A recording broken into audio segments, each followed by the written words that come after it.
মহারাজ, আপনাকে একটা বিচার করতে হবে। এর আমি উচিত বিচার চাই মহারাজ, এটা আপনার কাছে আমার দাবি, কেননা আমি এই রাজ্যের মন্ত্রী। মন্ত্রী, কি হয়েছে তুমি বলো? আর তুমি এত উচ্চ স্বরে কথা বলছো কেন আমার সাথে? এই সাহস তোমাকে কে দিয়েছে? মহারাজ, আমি তো ওইভাবে কিছু বলিনি মহারাজ, আমি শুধু ন্যায্য বিচারটা চেয়েছি মহারাজ। ঠিক আছে মন্ত্রী, তুমি বলো কি হয়েছে? মহারাজ, একজনার মানে ওর কাছে আমি চাঁদা চেয়েছি, কিন্তু সে আমাকে চাঁদাটা দেয়নি। কেন দেয়নি?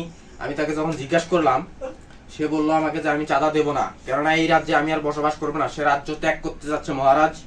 ঠিক আছে মন্ত্রী, কে সে? ওই লোকটা কি করে? কি নাম? কোন গ্রামে বাড়ি?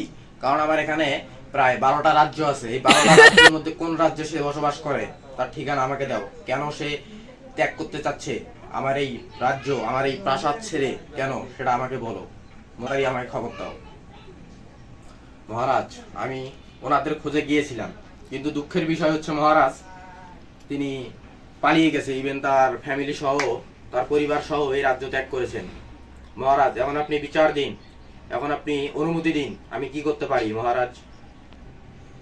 মন্ত্রী, আমি তোমাকে আদেশ করলাম ওই কৃষককে, আমার যে প্রাসাদ, যে আমার এই রাজ্য ত্যাগ করেছেন, তার পুরো ফ্যামিলি, ইভেন তার বংশ যেন নির্বংশ হয়, এটা আমার আদেশ। দিস ইজ মাই অর্ডার মন্ত্রী। যেখানেই পাবে ওকে শুট করে দেবে, শুটিং। আমি এখনই যাচ্ছি মহারাজ।